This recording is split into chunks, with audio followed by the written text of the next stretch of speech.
사랑하는 성도 여러분, 오늘도 계속되는 폭염 속에도 하나님의 은총과 사랑으로 승리하는 한날이 되기를 축복합니다. 오늘은 열왕기하 10장을 살펴보겠습니다. 열왕기하 10장 1절. 아합의 아들 70명이 사마리아에 있는지라 예후가 편지들을 써서 사마리아로 보내서 이스라엘 귀족들 곧 장로들과 아합의 여러 아들을 교육하는 자들에게 전하니 이르시되 너희 2절 너희 주의 아들들이 너희와 함께 있고 또 병과 말과 견고한 성과 무기가 너희에게 있으니 이 편지가 너희에게 이르거든. 3절 너희 주의 아들들 중에 가장 어질고 정직한 자를 택하여 그의 아버지의 왕자를 두고 너희 주의 집을 위하여 싸우라 하였더라. 4절 그들이 심히 두려워하여 이르되 두 왕이 그를 당하지 못하였거든 우리가 어찌 당하리요 하고 5절 그 왕궁을 책임지는 자와 그 성읍을 책임지는 자와 장로들과 왕자를 교육하는 자들이 여호와에게 말을 전하여 이르되 우리는 당신의 종이라 당신이 말하는 것을 우리가 행하고 어떤 사람이든지 왕으로 세우지 아니하리니 당신이 보기에 좋은 대로 행하라 한지라. 5절 예후가 다시 그들에게 편지를 붙이니 일러스되 만일 너희가 내 편이 되어 내 말을 너희가 들으려거든 너희 주의 아들 된 사람들의 머리를 가지고 내일 이맘때 이스라엘에 이르러 내게 나오라 하였더라. 왕자 70명이 그 성읍의 귀족들 곧 그들을 야육하는 자들과 함께 있는 중에 7절 편지가 그들에게 이르매 그들이 왕자 70명을 붙잡아 죽이고 그들의 머리를 광주리에 담아 이스라엘 예후에게로 보내니라. 8절 사자가 와서 예후에게 전하여 이르되 그 무리가 왕자들의 머리를 가지고 왔나이다. 이르되 두 무더기에 쌓아 내일 아침까지 문 어귀에 두라 하고 9절 이튿날 아침에 그가 나가서 서서 뭇 백성에게 이르되 너희는 의롭도다.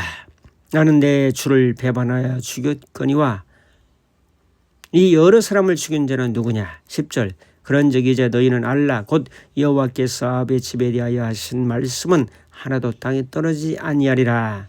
여호와께서 그들의 종 엘리야를 통하여 하신 말씀을 이제 이루셨도다 하니라. 11절 예후가 아합의 집에 속한 이스라엘에 남아있는 자를 다 죽이고 또 그의 귀족들과 신뢰받는 자들과 제사장들을 죽이되 그에게 속한 자를 하나도 생존자를 남기지 아니하였더라. 아멘.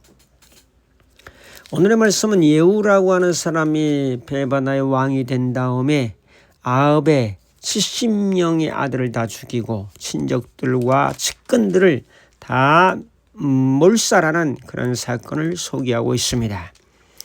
자, 아합이 70명이 거주하는 그 사마리아 쪽에 편지를 썼습니다. 누구에게 보냈습니까? 귀족들, 장로들, 또 아합의 여러 아들들 교육하는 쪽에 편지를 써서 왕을 세우라. 그러니까 그들이 어떻게 왕을 둘을 세우냐. 여기도 왕을 세우고 여우도 왕이 되었는데 자, 그 세력과 위력을 알고 있던 터죠. 그래서 그렇게 뭐 하기가 힘듭니다. 그러면은 너희들이 내 편이 되려면은 아합의 아들 70명의 목을 광주리에 담아 가져와라. 자, 이 사람들은 자기들의 목숨을 구걸하죠. 그렇게 자기가 왕으로 섬기고 그 아들을 교육했던 그 사람들이 하루아침에 돌변해서 그들의 목을 따서 70개의 목을 여호와에게 바치는 사건을 소개하고 있습니다.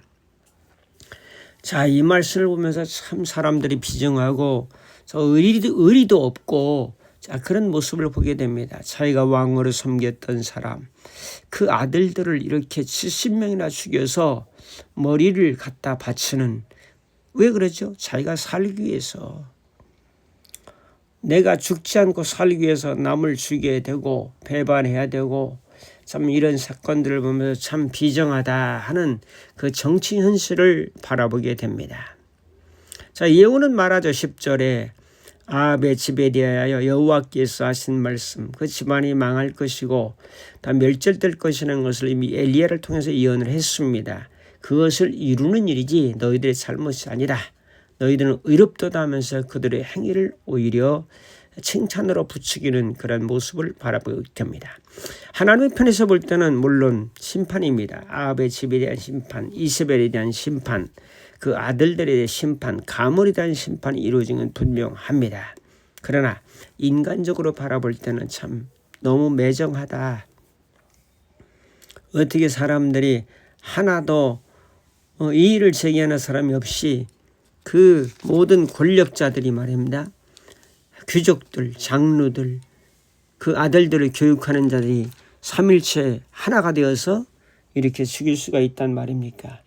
자, 오늘의 말씀을 통해서 좀 깨달아보고, 첫째는 하나님의 말씀이 그대로 응했다. 두 번째는 의리 없는 속속들을 다시 한번 바라보고, 참 내 목숨을 구걸하기 위해서 상대방을 죽여야 되는 안타까운 현실에 가슴 아픈 마음을 금할 길 없습니다.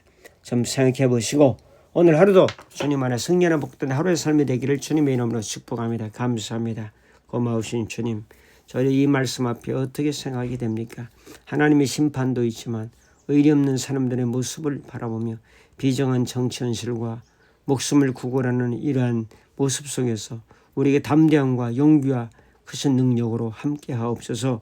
예수님의 이름으로 기도하옵나이다. 아멘.